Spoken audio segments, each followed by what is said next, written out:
details on the call between the president and Prime Minister Netanyahu. We are closely tracking what is happening on the ground. We continue to provide a majority of the votes necessary to get things done. Those are just the facts. The judge has a conflict that like nobody's ever had before. You ought to take a look at it. He's taken away my constitutional right to speak. Hello, I'm Caitlin Huey-Burns in Washington. Welcome to America Decides. Former President Donald Trump is threatened with jail time as he is found in contempt of court for the 10th time over gag order violations. We're tracking the latest from New York. But first, a day of diplomacy at the White House. Tensions grow as Israel says it will continue its operation in Rafah to pressure Hamas into releasing hostages, while Hamas says it accepts a ceasefire deal proposal. And stateside, President Biden spoke with Israeli Prime Minister Benjamin Netanyahu this morning. He also had a private lunch with a top Middle Eastern ally, Jordan's King Abdullah II. Our Ed O'Keefe joins us now from the White House. Hey there, Ed. Good to see you. Lots of news breaking here. But what do we know about Hamas accepting this ceasefire deal, and what are both sides saying? CIA Director Bill Burns, Caitlin, remains in Doha, Qatar, trying to continue negotiations between Hamas and Israel. Egypt and Qatar also, of course, involved in these talks. And at this point, the White House says it is reviewing the particulars. It is waiting for a response from the Israeli government and is in essence, like the rest of us, waiting and seeing what the two parties ultimately decide to do. Once again today, the president reiterating in a statement after his call with the Israeli Prime Minister that he opposes any significant ground offensive into Rafah there in Gaza, even as the Israeli Prime Minister overnight was telling people to start leaving parts of that area so that the offensive could begin. But this announcement of Hamas's approval of this Egyptian-Qatar ceasefire deal came hours after the call between the president and the prime minister, and just around the time that the Jordanian king was arriving here at the White House for a previously scheduled private lunch with the president. Yeah, do we know any more about what exactly this call between Biden and Netanyahu involved? I don't know if they gave any sort of readout. They have, and it essentially was officially called for, given to today is the Jewish Holocaust Remembrance Day. The president wanted to officially convey his views on that. But otherwise, the White House says that they talked about plans to secure a hostage deal, including through ongoing talks today in Doha, Qatar. Prime Minister agreed to ensure the reopening of the Kerem Shalom humanitarian corridor, and then the statement says the president reiterated his clear position on Rafah, as the White House did throughout the day as well, even though tonight we know there have been at least some missile attacks or some kind of explosives sent over the skies of Rafah, though that isn't necessarily considered the ground offensive that Israel has been warning about. In the lunch with the Jordanian king, Caitlin, we should call this out as well, the king, at least in a statement afterwards, says that he warned President Biden of the repercussions of the Israeli ground offensive, which could cause a regional spillover of the conflict, the king warned, and later added that he was reaffirming Jordan's rejection of any attempts to displace Palestinians in the West Bank and Gaza and any attempts to separate them. So in essence, reiterating at least Arab concerns and Jordanian concerns about what could unfold in the coming days should that offensive in Rafah begin, and should it lead to the displacement of the millions there in Gaza with nowhere else to go right now. Yes, some key conversations happening here. We also know that the second gentleman, Doug Emhoff, met with Jewish students today. What was on the agenda, and what's the significance of the second gentleman meeting with these students? These are the grandchildren of survivors of the Holocaust, and it's part of his ongoing push to draw attention to anti-Semitism or the concerns about it around the world, something he's been working on for the last several years. He, of course, is Jewish, the most senior person to ever, in essence, serve as a first or second spouse to the president or vice president, and it's been one of his sort of cause celebs since they took office, but obviously with a lot more urgency since the conflict began last October. And so it's part of an ongoing series of meetings he's had with Jewish leaders of all ages, and at this time of year, of course, sensitivity to college students, given the protests that have been playing out in recent weeks, given that graduation ceremonies are nearing, and given, frankly, the Biden-Harris reelection campaign's need to win over younger voters. We should point out as well, the president is set to give a speech tomorrow on anti-Semitism at the Capitol as part of a Holocaust Remembrance Day event. And the first time he is set to speak on this issue in such a formal way, the White House saying he's eager to do so, and it will touch broadly on the concerns of anti-Semitism, not only in the United States, but around the world. Yeah, pressure building from multiple sides on Biden. Ed O'Keefe, thank you very much for your reporting. We appreciate it.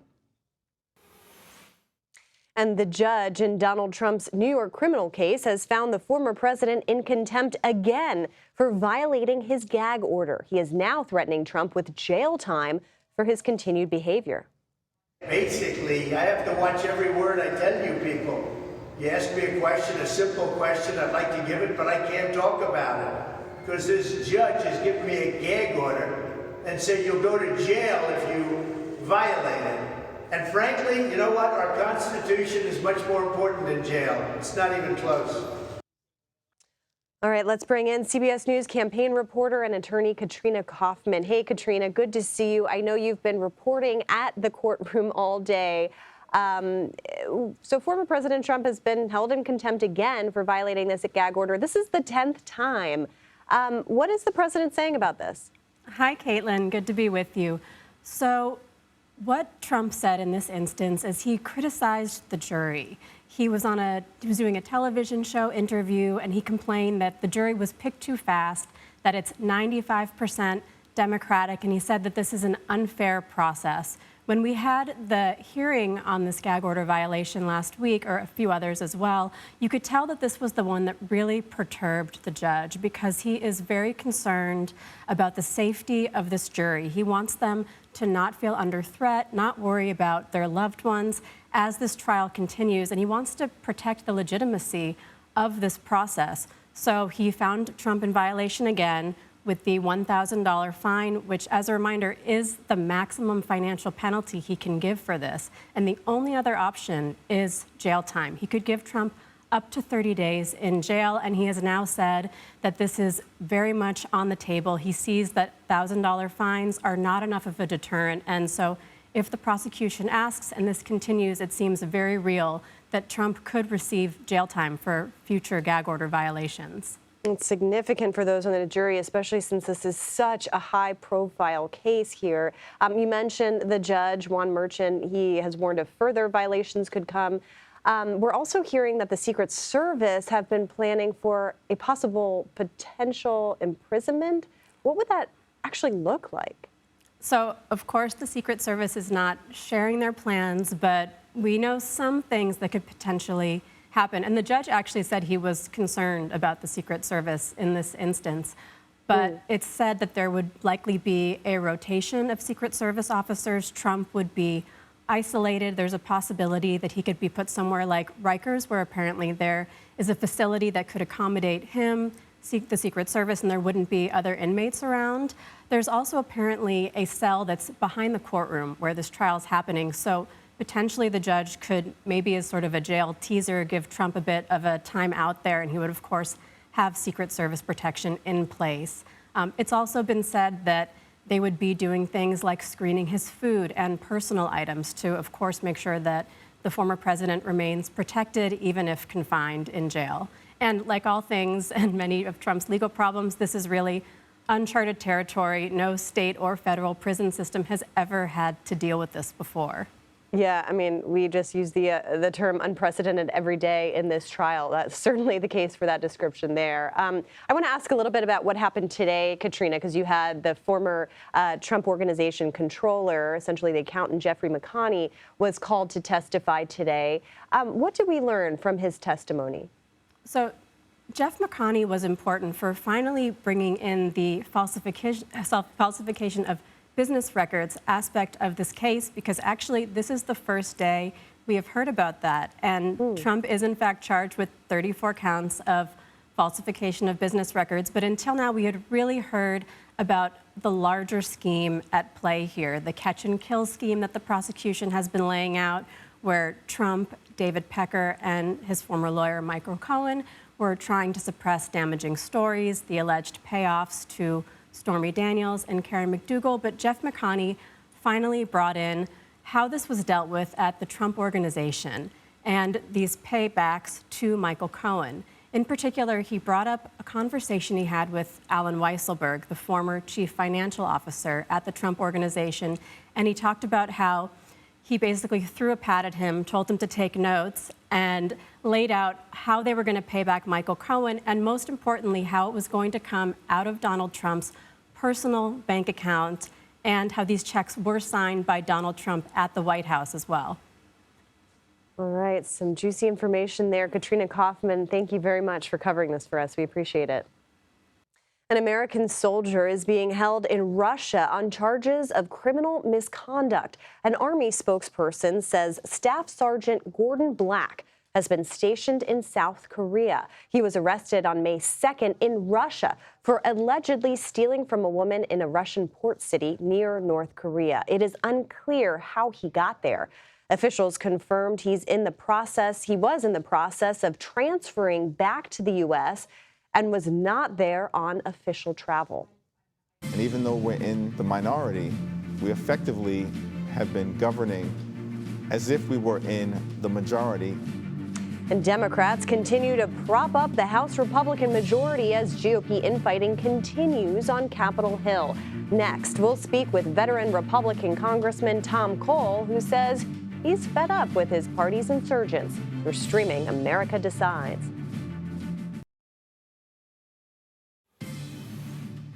As we've been covering, Hamas officials say that they have accepted a ceasefire deal proposed by Egypt and Qatar. Shortly after Hamas accepted the proposal, Israel proceeded with airstrikes in Rafah, saying the deal was, quote, far from meeting its demands. Israel says it will continue with ceasefire talks, but intends to move forward with ground operations in the area. Republican Congressman from Oklahoma, Tom Cole, joins us now, and he's also the chairman of the Appropriations Committee. Mr. Chairman, good to see you. Thanks for being here. So Hamas has reportedly agreed to this ceasefire proposal. What's your reaction to that development? Well, I think we don't know enough yet about what the details of that proposal are. Quite frankly, it really doesn't matter unless Israel agrees to it, and Israel is the aggrieved party here. They were the country that was brutally attacked on October the 7th. Hamas still holds 130, as far as we know, hostages, a number of whom, 5 to 8, are Americans. I think the Israelis are pretty determined to destroy the military capability of Hamas, so I think they've made it abundantly clear they don't consider this over until they've achieved that objective. They're a good friend and ally of the United States. We ought to be supporting them. Congressman, I want to shift gears a little bit to domestic issues. My colleague Nora O'Donnell spoke to Democratic leader Hakeem Jeffries for 60 Minutes. That aired last night. And it was interesting because he said that his party, the Democrats, have effectively been the governing majority in Congress. I'm curious what you make of that. Well, frankly, it's just simply not the case, with all due respect to my friend, Leader Jeffries. The reality is, if they were the governing majority, he'd be the speaker, and he's not. And the things that have gone through have been largely bipartisan. That's not a big surprise. We have a Democratic Senate, a Democratic president. They're not getting a lot of the things they want. We're certainly not able to get a lot of the things we want. So where we can work together, we have. But the reality is, the House is safely in control of Republicans right now, albeit by a very narrow majority. I think if we win the presidency, and I expect President Trump will do that, then we'll have a larger majority on the other side of the next election. But it is such a slim majority, and you have had to depend on Democratic votes to get major legislation across. I mean, just recently, as you know, you're the chair of the Appropriations Committee. We were championing that foreign aid coming across. That was helped by Democrats. You also were the deputy whip of the Republicans. You know how to count votes. I'm curious how important in this slim majority have Democrats been in getting things done in this Congress? Well, the reality is, on a number of things, they have been important. Other things, like energy or securing the border, they haven't been. But our biggest problem is a Democratic Senate and a Democratic president. Now, again, the business of the country has to go on. When we get large, substantial bipartisan majorities to do things, as we were able to do in the foreign aid package, then we move ahead. And again, we're happy to do that. But I don't think that means they're running the House. It means we've got a very narrow majority. About the only things you can get through are things where there's consensus between the two parties. There's also been some intra-party fighting, as you are well used to. Speaker Mike Johnson today met with Marjorie Taylor Greene. Of course, she is threatening to move forward with these efforts to push him out. How concerned are you that that effort could be successful? I don't think it's likely to be successful. Now, I take it very seriously. Obviously, we've lost a speaker. But we did that when 8 Republicans cooperated with every single Democrat to achieve that objective. In this case, I don't think there's 8 Republicans, and the Democrats have clearly signaled they don't want to plunge the House into chaos. That's a responsible move on their part.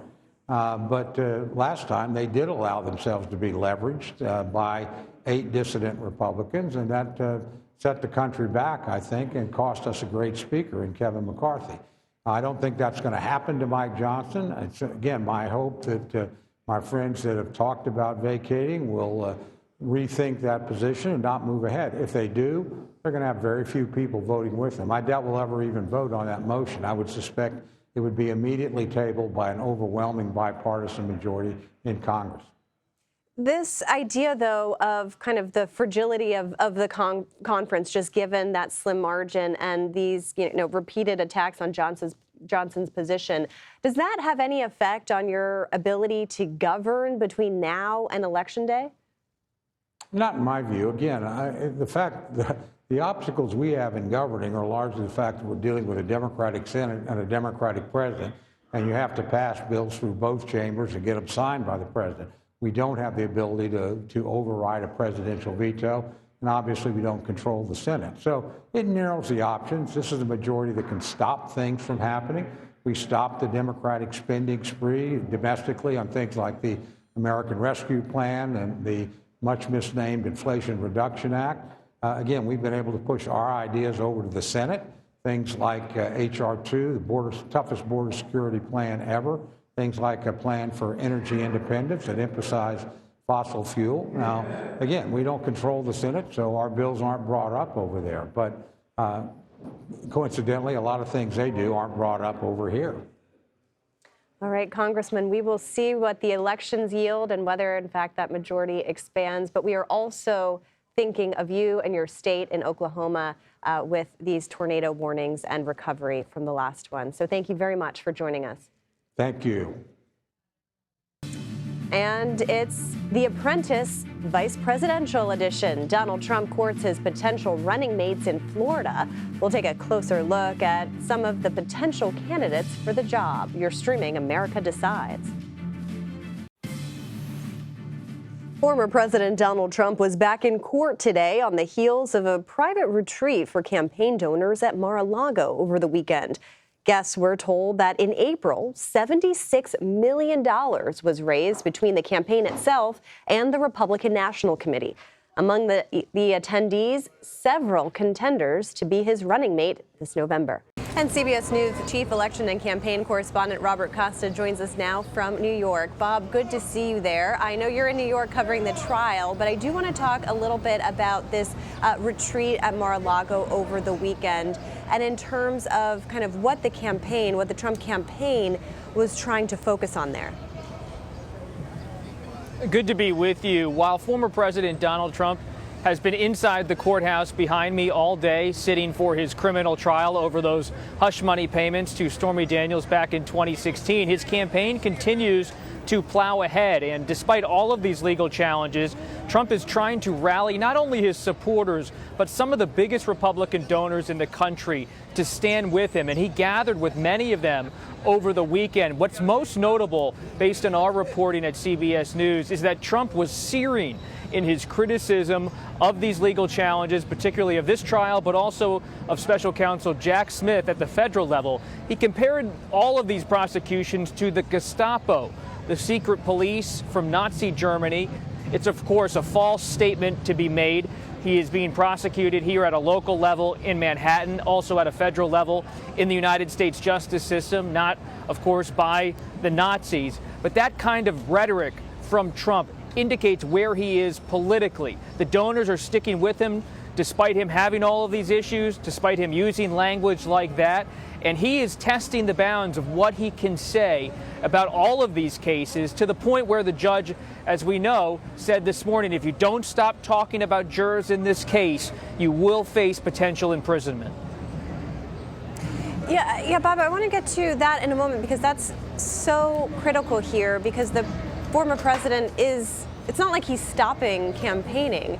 And what's also interesting about this donor retreat that he had was that, you know, he entertained several potential vice presidential picks, possibly. Is there any indication that we have about who he may be leaning towards at this moment? Of course, we may anticipate that he doesn't make this decision for quite a while.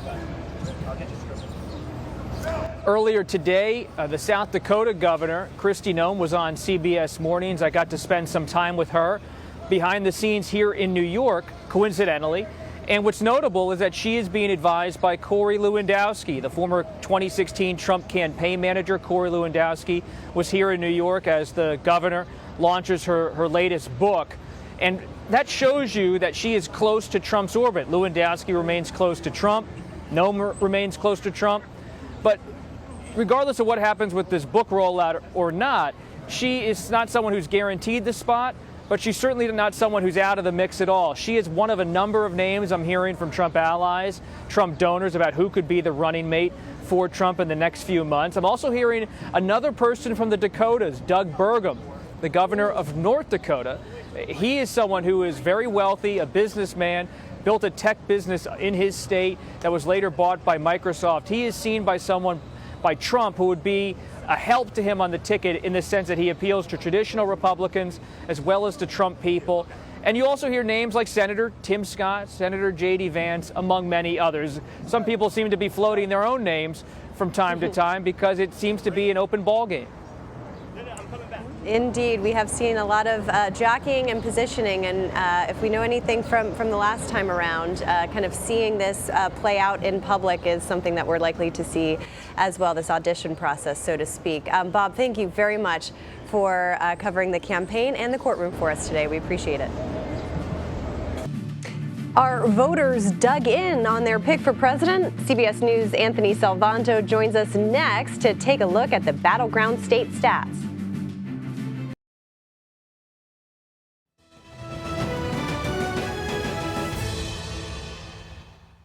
Recent CBS News polling finds key battleground states across the country are essentially even. And that could be because so many voters are locked in on their presidential picks from 2020. CBS News Executive Director of Elections and Surveys, Anthony Salvanto, joins us now to break down the numbers. Happy Monday, Anthony. Good to see you for this Monday segment.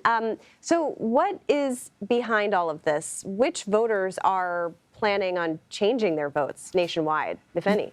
Yeah, hey, Caitlin, I wanted to show people why we might not expect wild swings in the polling this year so far, and also why this campaign could come down to just a few folks. Now, if you look at all the polling we've done over the last few months, and you look at how people, or if people are switching from their 2020 votes to 2024, take a look at this. It's just 5%. Usually I come on, I talk about big numbers, majorities. It's just that small. Now you might say, wait a second. Well, what about independents? We always figure they're more movable, they swing more, right? Nope. If I break out just independents, it's still the same small number. It's just 6% who are switching their votes from 2020, either Biden to Trump or Trump to Biden. Now, partly this might be because it's the same two candidates. Partly this is partisans locked in. But I want to show you this example just from Pennsylvania, because even if you then ask people, okay, you're voting for Biden, you're voting for Trump, would you even consider voting for the other guy? Take a look. The numbers get even smaller. 1% of Trump voters said they would consider Joe Biden, and 2% of Biden voters saying they would consider Donald Trump. If you're a campaign, those are some of the voters you're trying to target, and it's not a lot of them, Caitlin. Yeah, Anthony, I'm thinking about how much money has already been raised by the two campaigns and outside groups and respective committees, and trying to kind of break that down in terms of per voter cost to transfer over. That's a lot of money per voter, according to those polls, those numbers that you showed. But I'm curious kind of how this trends historically. Is there any sort of comparison, and how exactly does this impact voter turnout? Well, let me show you this. And look, to your point, Caitlin, that's one reason that campaigns are so expensive, right? Is because campaigns are trying to target these folks, and there's not as many of them. But look, historically, if we look back at elections in the 70s and the 80s when Reagan won in landslides, you got a quarter of Democrats voting Republican. You saw more crossover back then. But over the years and into the more recent decades from 2000, even then you got double digits. But now you're down to just 5% in 2020 who switched. Republicans were a little bit more steady in these low numbers of switching over. But even then, you're just talking about 6% who switched from Republican to voting Biden in this case in 2020. So historically, at least recently, you have been seeing lower numbers, and that is part of this partisan, hyper-partisan era that we're in, which also contributes to these small margins, Caitlin. Yeah, becoming base elections, so to speak. Anthony Salvanto, thank you. As always, that was really interesting. Thanks. And let's bring in our power panel. Jasmine Wright and Daniela Diaz join us now. Jasmine is political reporter for Notice, and Daniela is a congressional reporter for Politico. Great to see you both, ladies. Thank you so much for being here.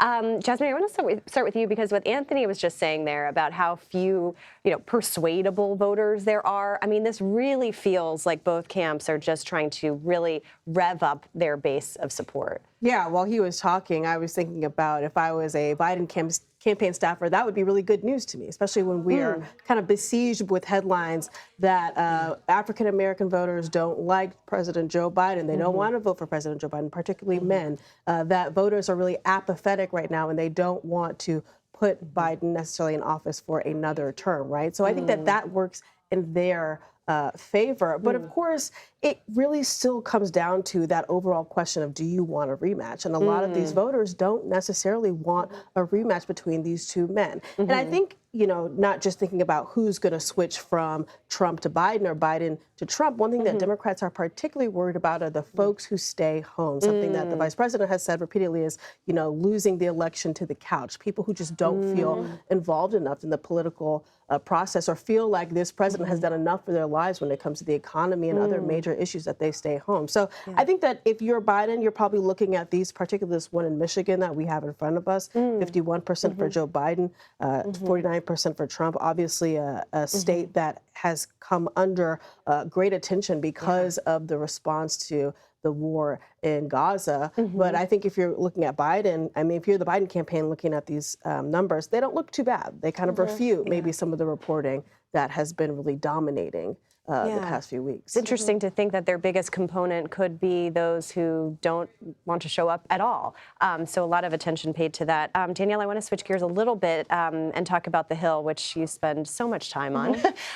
Hakeem Jeffries, of course, the Democratic leader, was on 60 Minutes last night, and he was saying that effectively Democrats have become the governing majority in Congress, given how slim the margins are. We just spoke with Tom Cole, who's the Appropriations Committee chairman, kind of about that slim margin. But I'm curious, from your perspective, reporting on Capitol Hill, is what Jeffries was saying effectively the case here?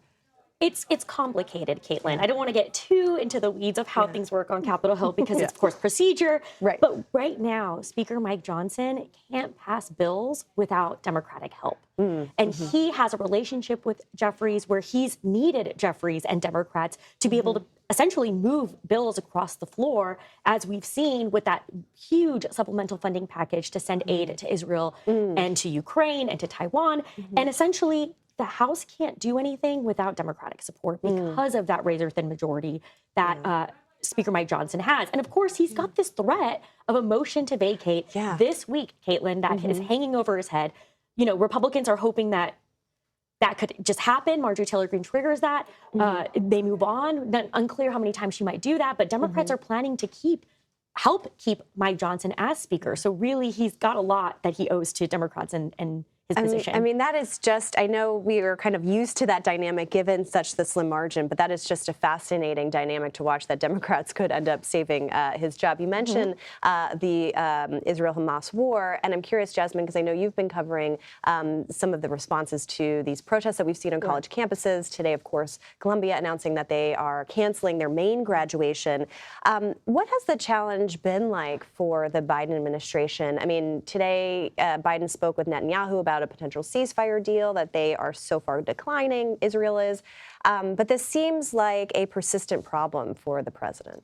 Yeah, I mean, I think the challenge is so massive that it's really difficult for this White House to respond, and especially, Caitlin, to respond in a way that makes multiple people happy. I mean, if you just take President's surprise remarks last week, when talking about the protests, it felt like nobody was happy. The left wasn't happy because they felt like he didn't necessarily support protesters enough, and the right wasn't happy because, of course, he said that he would not want to call in the National Guard. So it's a tricky slope when it comes to how the president responds. I think for the president's sake himself, he has been really on the fence, touting both the commitment to the First Amendment, commitment to protest, being able to protest peacefully, but in an orderly manner. But then I think you see from the White House, Karine Jean-Pierre, press secretary today, talking about how it's a shame that just a few of those protesters ruined the commencement for Columbia students altogether. So I think you're kind of seeing some mixed messaging, but clearly they want to be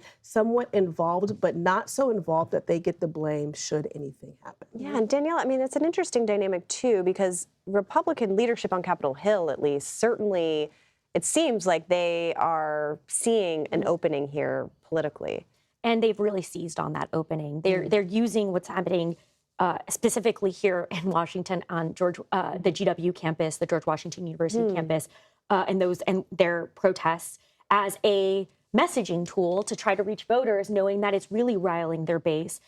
These situations with the protesters on these campuses that are for Palestine and speaking out against Israel. We saw, in fact, James Comer and the Oversight Committee go physically to the campus and really make a moment out of it just a few days ago. And we're going to continue seeing that. They continue to call out Democrats for not speaking out against this. Democrats, of course, really handling it the way that President Joe Biden is and trying to walk a fine line and kind of listen to both sides. But Republicans really seizing on this. And to say also, I mean, the number 4 Republican GOP chair, Elise Stefanik, the most outspoken. And of course, she has leadership ambitions as well and is really using that to her advantage. Yeah, and of course, everyone remembers her questioning of the university president several months ago and the fallout from those hearings. Speaking of Stefanik, because she is often talked about as a potential VP contender. I know we're 6 months away from Election Day, if you can believe it. Seems like an eternity from now. But Jasmine, I mean, we're already starting to talk about potential VP picks. Over the weekend, Donald Trump had several potential candidates to his estate in Mar-a-Lago, where they raised a lot of money. I'm curious, just covering this campaign, what you make of what this process will inevitably be like. Yeah, I think it's interesting because you said, we're already talking about it, but it's not just that we're already talking about it, it's that Trump is relishing it in us talking about it. It's a showcase. He's really putting all of these folks before his donors, before his friends, trotting them out and making them audition for this role in a lot of ways. Now, I think you can talk about who's it going to be, who's it's not going to be. Obviously, some people in the news in the last few days have made the case very hard for themselves, some better for themselves. I won't name any names. But I think... Who could you be talking about there? Right. But I do think that a lot of it is about personality. When I did a VP story back at CPAC, a lot of them said, we're not going to audition, but let me tell you why I would be so good for the president, why I would be a compliment to the former president. So I think it is less about regional or who can add to the ticket or who can satisfy suburban women or all those things. And personally, who could Trump govern with? Who could Trump work with? Right. And as we can expect, it will be a performance in a lot of ways as well. Thank you so much, both of you, Daniela and Jasmine, for being with us and for your reporting. We appreciate it. So, Michigan, I believe that America's economy is powered by the ambition and the aspiration of her people. The Vice President's Economic Opportunity Tour heads to the battleground state of Michigan. We'll have more from there next on America Decides.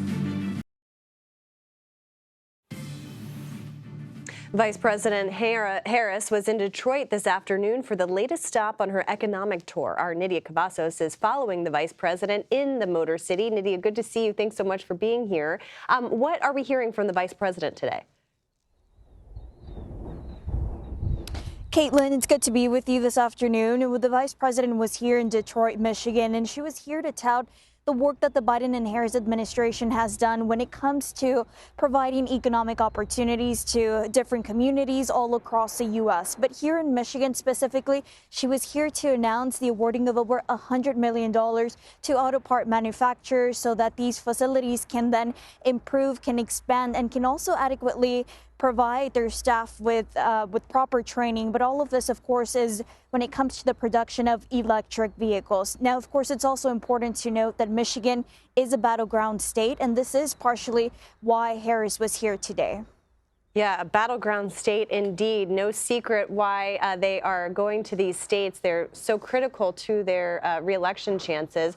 She is also later this week continuing on her reproductive freedoms tour. Where will she be and what can we expect? Like you said, all of this is part of the re-election efforts. We know that she's, on one hand, she's doing the economic opportunity tour, but also simultaneously doing the abortion rights reproductive freedoms tour. And we know that this week on Wednesday, she's going to be making a stop in Montgomery County in Pennsylvania, which happens to be another battleground state. And this, of course, shows the emphasis that the Biden and Harris campaign re-election is applying to these battleground states and being able to galvanize different types of voting blocks. And all of this is, of course, for the general election in November.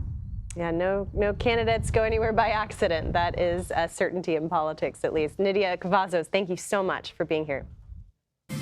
And the history of campus protests from Vietnam to those against the Israel-Gaza war. Can comparisons be drawn between the two movements? You're streaming America Decides.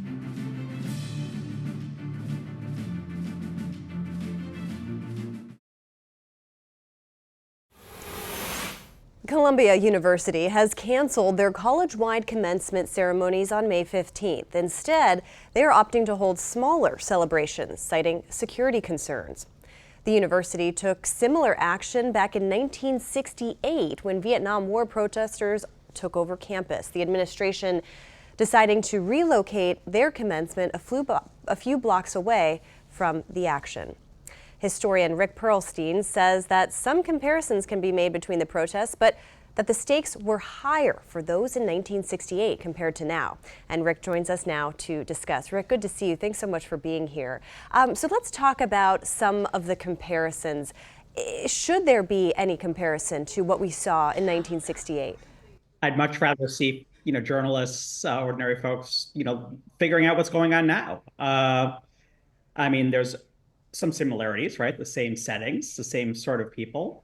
There's an enormous amount of differences. I mean, for one thing, the militarization of policing is so much profoundly more increased. If professors had been assaulted by police, like happened at Dartmouth, like happened at Washington University, like happened at the University of Wisconsin, it probably would have been on the front page of every newspaper.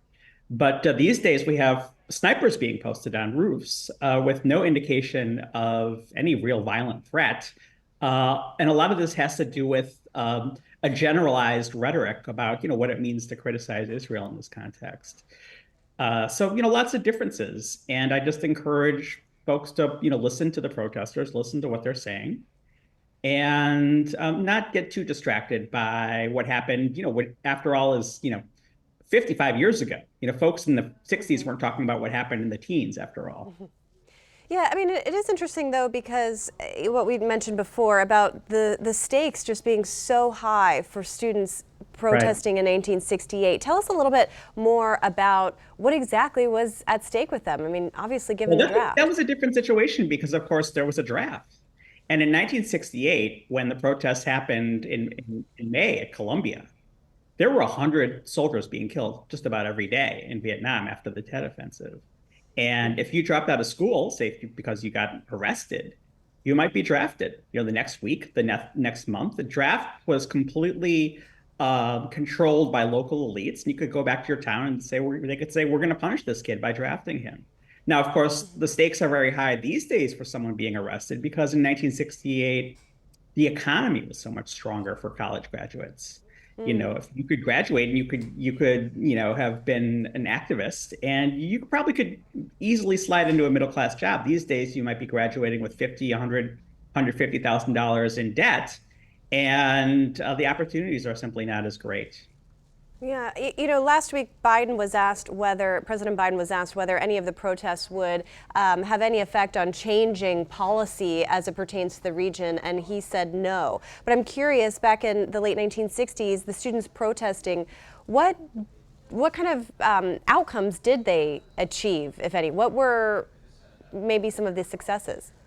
Yeah, it's a complicated question, the kind of thing people write whole books about.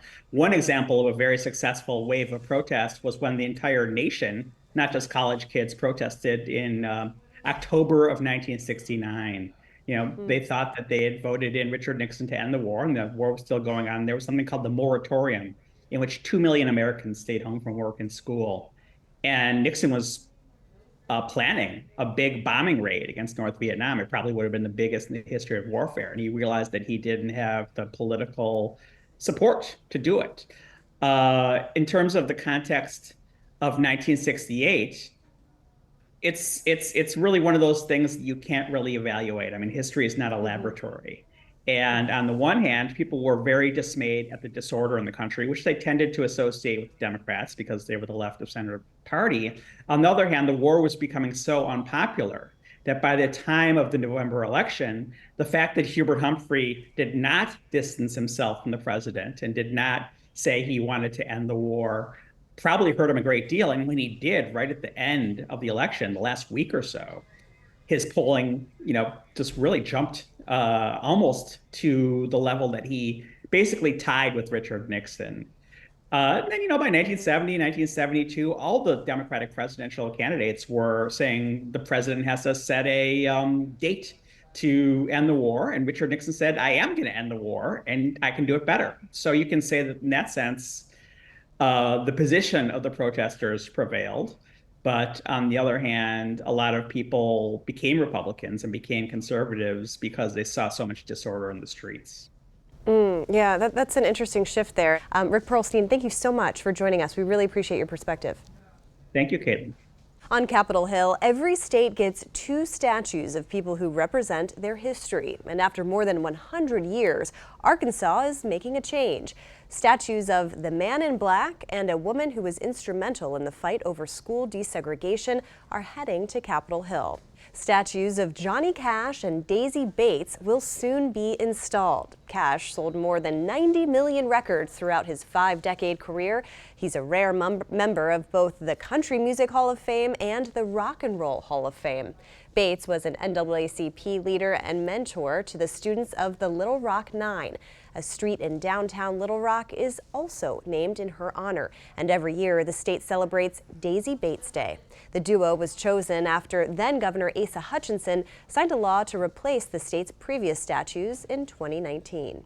And that does it for us today. We'll be back with another edition of America Decides tomorrow at 5 p.m. Eastern. The Daily Report with John Dickerson starts right now.